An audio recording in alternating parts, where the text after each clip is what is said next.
रक्षाबंधन एक बड़ा ही प्यारा त्योहार है। एक बहुत ही पवित्र त्योहार है जो हमारी भारतीय संस्कृति में बहुत ही ऊंचा स्थान रखता है। सभी त्योहारों के बीच बहुत ही प्रेम और पवित्रता का एक अनूठा त्योहार है ये। जितने भी भारत में पर्व मनाए जाते हैं, ये सबसे पवित्र त्योहार है। सभी भाई अपनी बहनों को एक धागे के बदले वचन देते हैं, हमेशा उसकी सुरक्षा करने का, हमेशा उसकी रक्षा करने का, हमेशा कठिन समय में उसके साथ खड़े रहने का। लेकिन जो आंकड़े अभी हमारे सामने आते हैं, 22-23 में 13 लाख लड़कियां गायब हो गई। 13 लाख बच्चों का अपहरण हो जाना अपने आप में कितनी बड़ी चिंता का विषय है।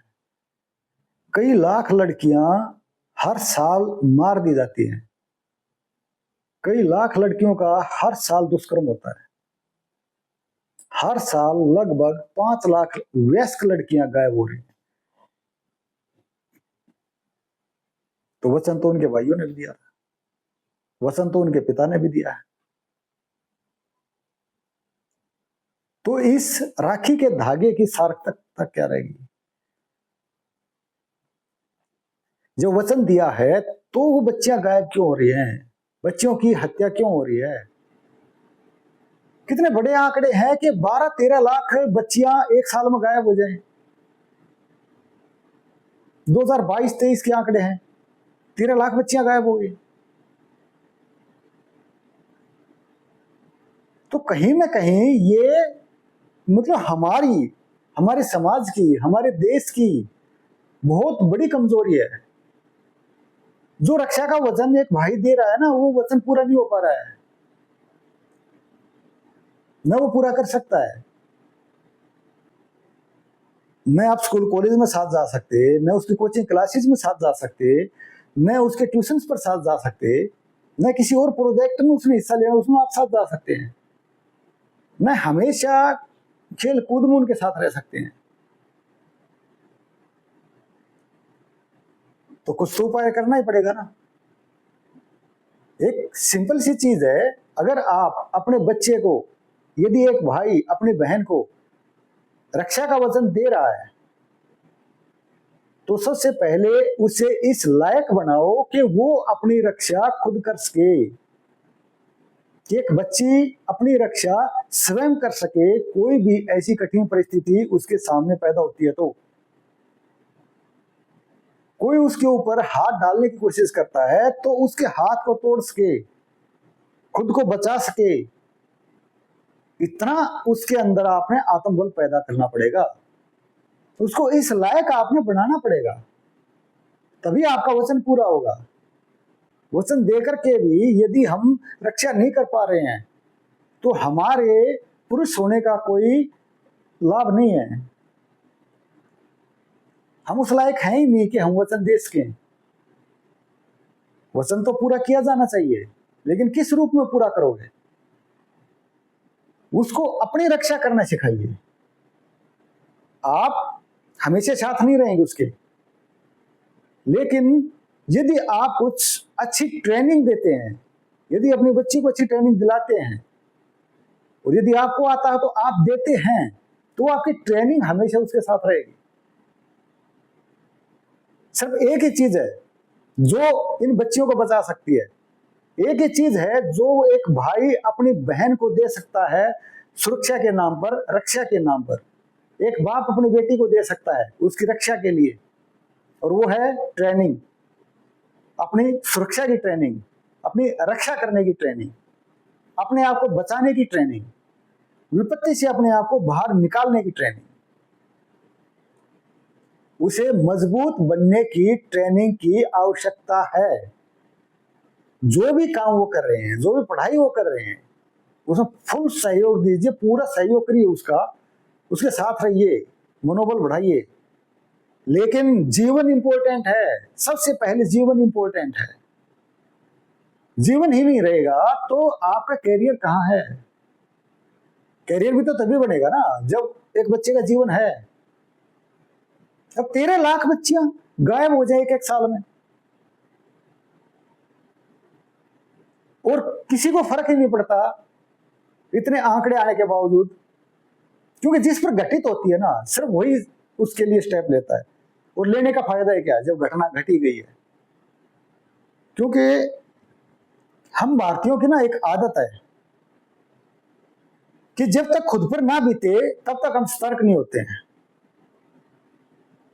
और ये ऐसी घटनाएं हैं, यदि खुद पर बीत गई ना तो फिर आपके अलर्टनेस का, आपकी सतर्कता का कोई फायदा नहीं है। भाड़ में जाए फिर सतर्कता, फिर किसके लिए सतर्क हो गए? एक बच्ची का अपहरण कर दिया, उसके साथ कुछ गलत हो गया, तो फिर कौन सी सतर्कता रह जाएगी? और जब तक ये दूसरों के साथ हो रहा था तब तक तो आप चेत नहीं रहे थे, तब तक तो आप ध्यान ही नहीं दे रहे थे। और जैसे आपके साथ कुछ होता है, आपके परिवार के साथ कुछ होता है, आपकी बच्ची के साथ कुछ होता है, तो यकीन मानना कि आपसे भी सबक लेके कोई और वो काम नहीं करेगा जो कि करना चाहिए, सीखना चाहिए, सिखाना चाहिए, साथ ट्रेनिंग करनी चाहिए। नहीं करेंगे, क्योंकि मानसिकता क्या है, जोरों के साथ हो रहा है वो हमारे साथ तो होगा नहीं। ब्रह्मा जी ने वरदान दे रखा है, ईश्वर ने वरदान दे रखा, हम तो हमेशा सुरक्षित रहेंगे, मेरे परिवार को कुछ नहीं होने वाला, क्योंकि ईश्वर ने वरदान दे रखा है। और जिसके साथ हो जाता है वो फिर कोसता है बस। और ये आपकी, मेरी, आपकी, सबकी यही विडंबना है कि हम समय पर कभी भी चेतना में नहीं आते। हम अपने बच्चों को ये समझाने में आज विफल हैं कि कैरियर के साथ साथ तुम्हें अपने जीवन का ध्यान रखना पड़ेगा, अपने सम्मान का ध्यान रखना पड़ेगा, खुद रखना पड़ेगा। आप रिसोर्सेज अवेलेबल करा सकते हो, आपने वचन दिया है, आप रिसोर्सेज अवेलेबल कराओ, आप ट्रेनिंग ऐड दो उसको, ट्रेनिंग का सामान दीजिए उसको, ट्रेनिंग के समय साथ रहिए, सिखाइए। और सिखाएंगे कब? जब खुद सीखा होगा। सीखना है और सिखाना है, सिर्फ दो ही काम करने हैं। यदि समय पर हम नहीं जागे तो समय हमें जागने का मौका नहीं देगा। समय निकल जाने के बाद समय मौका नहीं देता है। और मैं बहुत, अभी रिटायरमेंट के बाद करीब 3-4 साल तो हो ही गए, लगातार ये कोशिश कर रहा हूं, मेरे संपर्क में जो भी आदमी आते हैं, जो भी मेरे साथी हैं, जो मेरे भाई मेरे संपर्क में हैं, हर किसी को मैं ये समझाने की कोशिश कर रहा हूं कि ज्यादा कुछ नहीं, सिर्फ अपने परिवार की सुरक्षा के लिए आप सीख लीजिए। अपने परिवार के साथ इकट्ठे बैठ करके आप बातचीत कीजिए उन मुद्दों के ऊपर जिन से कि हमारे को खतरा है, परिवार को खतरा है, समाज को खतरा है, हमारी बेटियों को, महिलाओं को खतरा है। ये जरूरत आपकी भी है, ये जरूरत मेरी भी है, हम सब की है। और यदि इसको हमने अपने रूटीन में शामिल नहीं किया तो यकीन मानिए कोई ना कोई अगला शिकार होने वाला है। अपराधी तो रुकेंगे नहीं, क्योंकि हम उन्हें रोकेंगे नहीं, हम उनको रोकने के लिए तैयार नहीं हैं, तो वो लगातार हमारे शिकार करने के लिए प्लानिंग कर रहे हैं।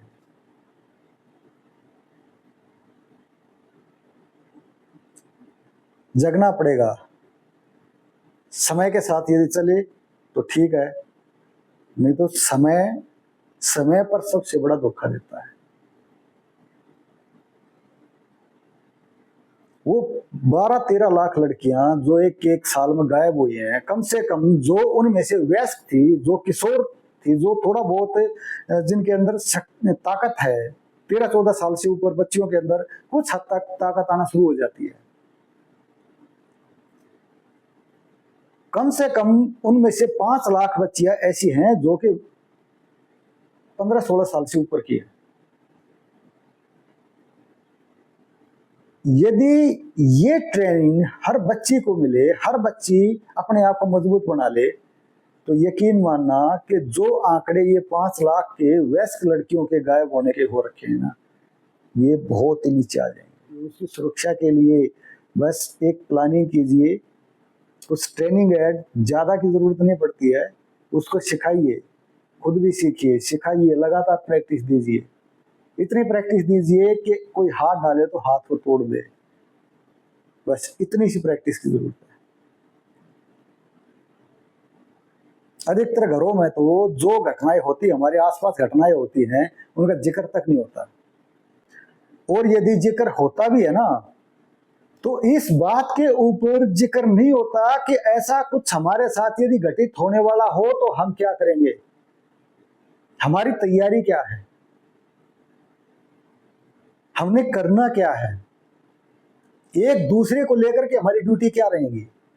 घर में ही यदि कोई घुस करके आ गए हैं तो हमारी ड्यूटी क्या रहेंगी, उनको कैसे हम संभाल पाएंगे, अपने आप को कैसे बचा पाएंगे, कैसे लड़ेंगे, कैसे बेटियों को बचाएंगे, कैसे बच्चों को बचाएंगे, कोई नहीं सोचते हैं। लाखों को एक आध परिवार होगा जो इस बारे में सोच विचार करता होगा और उस चीज के लिए अपने आप को उसने तैयार कर रखा होगा, लाखों को एक आधा परिवार होगा।